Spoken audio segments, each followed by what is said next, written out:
Hi, everybody. Jim Ostrowski back with the Liberty Moving podcast. It's been a while since I've done a regular selfie stick podcast. I've been kind of busy, but so I did a post this morning. I think I can riff on that for 20 minutes. The title of it is "We're Screwed." Usual cheery podcast. Actually, there's good news at the end. So, just a couple personal notes. Our house is up for sale in North Buffalo. It's a very nice house. Has a lot of unique features. We still haven't sold it, so keep you posted on that. Might be sticking around North Buffalo for a little bit more, but we'll get it all straightened out. It's part of a long-term plan that I'm not at liberty to disclose. Nice crisp summer morning, but you feel like it's almost time for football practice in high school anyway. And fall's coming on, and global warming is total bullshit because it's like 56 degrees in later on August. So it's kind of the weather we had 50 years ago. I know that's not scientific. So I'm also trying a avocado a day diet for some reason. Actually, I read about it. Has a lot of potassium. I know avocados are super good for you. So I've just been, I'm on day 3, and so far so good. Because hey, good morning, Greg. They're really filling, so I try to just do 2 meals a day. Sometimes I sneak in a snack, but frankly, after 3-4 eggs and an avocado, he's like, you're stuffed till dinner time. And I noticed my blood pressure is down a little bit, weight's down a little bit. Also could be the fact that I walked the Erie Canal and back the other day, which is 25,000 steps. So, how you doing? I'm going to get into the subject. So I just, I haven't been doing that many podcasts where I comment on what's going on. Nothing that's really going on is any good. The wars are continuing, the Epstein files.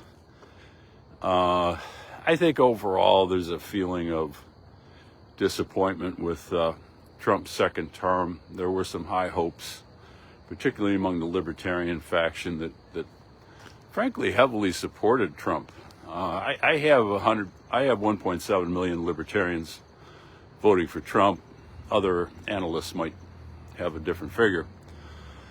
And there were promises he was going to bring the libertarians in, and he really didn't. He pardoned a few people, which was fine. Pardoning J6 was actually not specifically libertarian, but libertarians should have supported it if they were real libertarians. Some of the fake libertarians probably didn't. But so I just want to talk about not so much any particular issue because it's all pretty depressing, but just the overall, what is the situation we're in now? We now know kind of where Trump's going to end up, because you really, sorry about that. That was horrible. Long signal delay, internet. We kind of know where Trump's going to end up, because most of the big changes you make as president are in the first few months of the term, and everything else is kind of baked in the cake. The budget's not going to change much. He's not going to eliminate any major programs. You can debate about what's major. You're getting rid of funding for PBS. I think in NPR. I'm not saying that's a significant victory, not in terms of money, because the money is pocket change. It's a significant victory. It does tend to reverse. Kevin Gutzman, the historian, pushed back on me on this, so I have to admit I think he's got a point. It does push back. I'll get into the main topic in a second. There was this, government is always trying to influence intellectuals government is always trying to engage in propaganda. So I think the New Deal, and then later on the New Deal with paying all those artists to do this and that, and also Great Society, there was a conscious effort to buy off intellectuals. And so I suppose that rolling back NPR and PBS is good, but the overall program of influencing intellectuals continues. So that's a little choppy there. But no major progressive programs are going to be eliminated. Medicaid, Medicare, socialism, security, those are the big three. And Trump's not only not touching those, he's trying to make them work better, eliminate fraud, promising to protect them forever. So, sorry, young people, you're screwed. So, where do we stand historically? I know in school, all the kids that always complain they had to memorize dates, and it wasn't really properly explained why dates are important, but dates are super important. So, let's get into it. Panoramic view. Where the hell are we? So, first of all, we had the libertarian model. I know there's this notion that the libertarians never accomplished anything. It's just this stupid party that always loses. That's total bullshit. And I think I've done as much as any libertarian to point out that the historical libertarian movement basically created the modern world. Whatever is good in the modern world was put in opposition to the libertarians. Everything that's good in the modern world is basically either a libertarian idea or the libertarians endorsed it or supported it. And I'm not going to go through the whole checklist. Read Progressivism, a primer. The whole checklist is in there. Free trade, free speech, the right to bear arms, the right of revolution, limited government, all that stuff. So that model, 1776 through 1912, what did that do? Well, this tiny little country became the biggest the biggest economy on earth. It became a haven for poor people fleeing from European tyrannies like my ancestors did. That's why I'm here now. They came from various empires, the British Empire or the German Empire, where they were conscripted to fight in stupid wars, and their economic prospects were dim. So they came here and they thrived. And let's be honest, the United States is the greatest country ever for average people. Lots of flaws. Don't lecture me about this and that and the other thing. I know all that bullshit. I wrote a book about the history of black people in America. So don't tell me about slavery. Please read my book if you want to know something about slavery. Read my book. The libertarian model was replaced. I'm not going to go into the details as to why. We just know that it was. So around 1913, Wilson takes over. You get the beginning of the progressive era. The progressive era has never ended. The capital P progressive era ended, I suppose, but really the small p progressive era never ended. Continued through the New Deal, continued through the Great Society. And as I've said many times, we're all born into this progressive regime mindset, and we're not even aware of it because it's in the water we drink, it's in the air we breathe. I was a progressive. We were all progressives. We're sort of brainwashed into being progressives, and to stop being one requires this tremendous, effort of thought and research and critical thinking, which, so by the time I was 21, I was no longer a small p progressive who believed the government's going to solve all of our problems, and I realized that government's really the cause of almost all of our problems. So, what do we got here? Wow, that was terrible. Another signal interruption. I apologize. All I can say is I'm working on it. So, I'm talking about the progressive era. It continues to this day. So, what have people done about progressive big government? Well, you had the conservative movement, 1964 to the present, total failure. I've talked about it in my books. They've accomplished nothing. The big question to conservatives is what have you conserved? And the answer is nothing. They've, the conservative politicians have thrived. The political class always does well.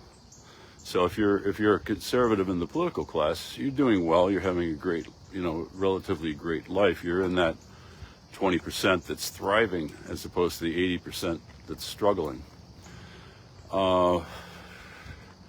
Libertarian movement. Don't think I'm not an equal opportunity basher. Libertarian movement. Total failure. I've been in it for 44 years. And I've gone to libertarian events, and I've told the people our movement is a total failure. So don't think that I'm I'm shy about this, the fact that it's failed. And the biggest problem with the libertarian movement, this is the modern resurgence of the libertarian movement in 1969 to the present, is the strategy. It's the third party strategy. It's the political strategy. To some extent, it's lobbying. When I say politics, I mean four things or three things, whatever. Let's see how many they count out to. Supporting candidates, lobbying, lawsuits, and voting. Okay, so really four things. None of it works. I've explained why in great detail. I'm not going to explain why on this podcast. You could read any of my books, any of the 5 books that deal with direct action. Voting is really kind of a sham and a fraud, let's be honest. So that brings us to MAGA. MAGA was going to change everything. Came along in 2015 when it was obvious that sort of the old-fashioned GOP, the George Bush GOP, which Bush, either one, doesn't matter.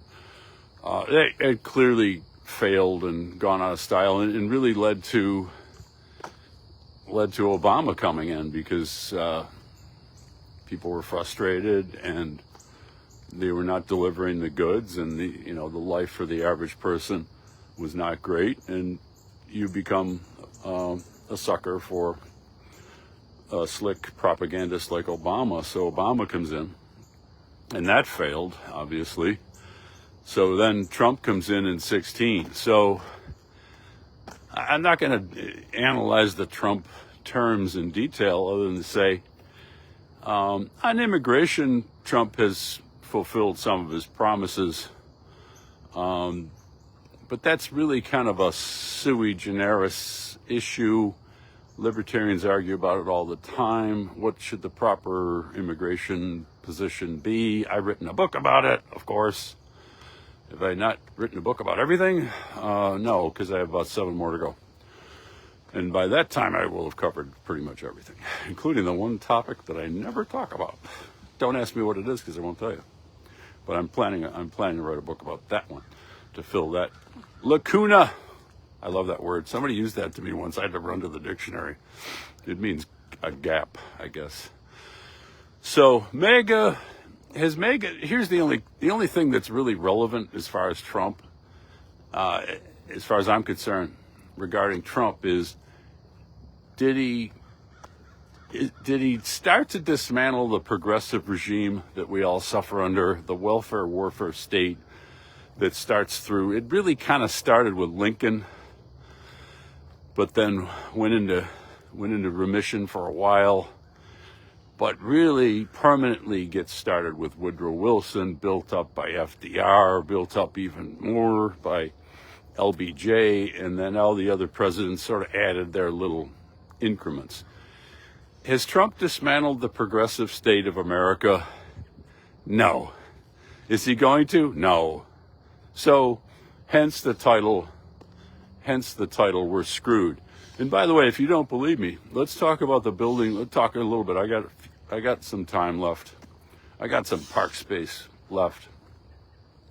It's going this whole topic is so so obvious. I mean, I don't know how you could disagree with anything I'm saying. It doesn't take that much explanation.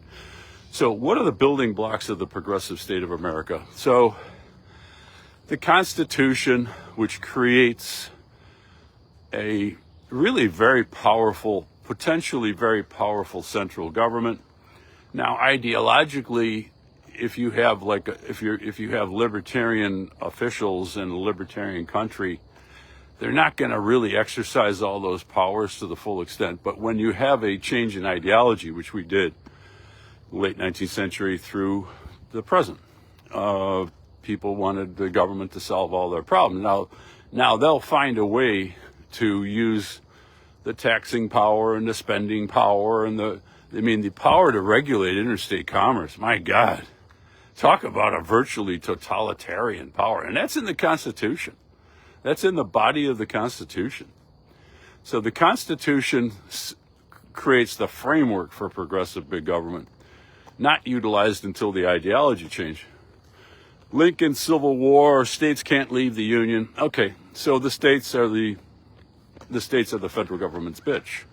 So that was another building block. Another building block is the government control over government schools, which predates the progressive era. But you have to understand, it took a while for, I don't know what the date is when 90% of Americans graduated from a government high school, but it was pretty late. It was pretty late and probably coincided nicely with the progressive era. So you have these building blocks, these ideological and structural building blocks, and then you have the actual programs themselves, the income tax, the Fed, the permanent, the global military empire, which is progressive. I won't get into the details of that. I wrote a book about it. Of course I did. The book about impeaching Obama. Socialism, security, Medicaid, Medicare. It's just basically government control over all of your money, all of your spending, health, medicine. What else is there? Drugs. They control fucking everything. They're taking 80% of everything you make. So Trump has dismantled none of that. None of that. He's not going to. And whoever follows him, Vance is not going to do it. The only possible hope would be a Massey or maybe a Rand Paul. But Rand Paul has never claimed to be like a radical libertarian. Massey does, I think. Well, however he describes himself, he is a libertarian. But the odds of him becoming the nominee for president are very small. So where do we stand? We'll wrap this thing up because it's again, we're screwed and there's really no obvious way out. But so the only chance we have, and I'll just reiterate what I've said a million times. I need to get a better selfie stick, sorry. The liberty movement, and I use the term liberty movement because it's Big Tent. You don't have to be a member of the Libertarian Party. You don't even have to call yourself a libertarian. But if you believe that liberty is the highest value, there are things we can do. And those things are under the rubric of direct citizen action. That would be walking for liberty instead of complaining about Medicare and Medicaid. You're not going to change those policies anyway. You might as well just take responsibility for your own health. Avoid the medical establishment as much as you can, unless you're bleeding out in the ER. Obviously, there's some reasons why we need conventional medicines. One of which is, you get into a car accident, you're in the ER. Everything else, you got to really check out everything they say. I'm writing a book about this, so I'm not going to get into that in detail. Voting with your feet is a very powerful direct action strategy. Get out of New York. Not as easy as I thought it would be. Move to one of the freer states. You got New Hampshire, you have Florida, Tennessee, Indiana, the Dakotas. They're on a website called Freedom in the 50 States. I'm working on an app to rank counties, because nobody really moves to a state. You move to a county. So I'm working on that. Pull your kids out of government school. Educate yourself in economics. Be a educated juror. Stop, if you're on a grand jury in New York, and I think it's true in other states, but I can only speak with authority about New York. In New York State, you're on a grand jury and they want to indict some guy for a non-Safe Act compliant. Every time I come into this spot, the selfie stick goes kafooey. If you're on a grand jury, you do not have to indict for an imaginary crime. What's an imaginary crime? If there's no victim, if nobody got beaten up or killed, if nobody's private property was stolen, if nobody was sexually abused against their will, there's no crime. It's an imaginary crime. It's an imaginary crime. And the classic examples are gun possession and drug possession. They're both private property. Trying to convince the right to support legalization. They're trying to convince the left to support legalization of guns. There was a post about Massey talking about the confiscation of guns in D.C., and I just commented, undocumented carry. Undocumented carry. Stop indicting people. You're not the DA's bitches. And on a trial jury, it's a little bit more complicated because the judge will instruct you to follow his instructions on the law. By the way, every founding father who was a lawyer, including Hamilton and Jefferson and John Jay and John Adams, they all thought that juries could nullify the law. That was a judicial coup d'etat. So I gotta be careful about what I tell you if you're on a trial jury, other than the fact, it's just a fact that your verdict cannot be questioned later on. And if you have a legitimate belief that there's reasonable doubt as to the guilt of somebody, you can vote to acquit. So get some balls. Don't be cowed by people. So being an educated juror is part of this too. Liberty parenting. Don't hit your kids. It hurts their IQ and it makes them more violent. Stop hitting your fucking kids. I'm sorry. You know, I say things that piss people off because if I don't say it, I'm completely independent. I'm not funded by anybody. And at a kind of a fundamental level, I don't really give a shit what people think. I'm going to say what I think is the truth because who else is going to say it if I don't? Don't hit your fucking kids. Seriously. I never did. I never hit my kids once. So wrap it up here. I'm beginning to ramble a little bit. The only hope for this country is for a libertarian renaissance, but the libertarians have to wake the fuck up and realize that politics is a rigged game and they need to use direct citizen action. I've explained how and why in, 5 different books and 40 different podcasts. I am a candidate for the chair of the National Libertarian Party. I am going to go to the convention next year and at least try to argue with my opponents who I guess want to do the same thing that's failed for 50 years. So, sorry about that. I'm going to end on that note. I've talked long enough. I'm going to grab some coffee. Buy local for liberty, by the way, is a direct action strategy. So have a great Monday every day. Have a great Monday, everyone.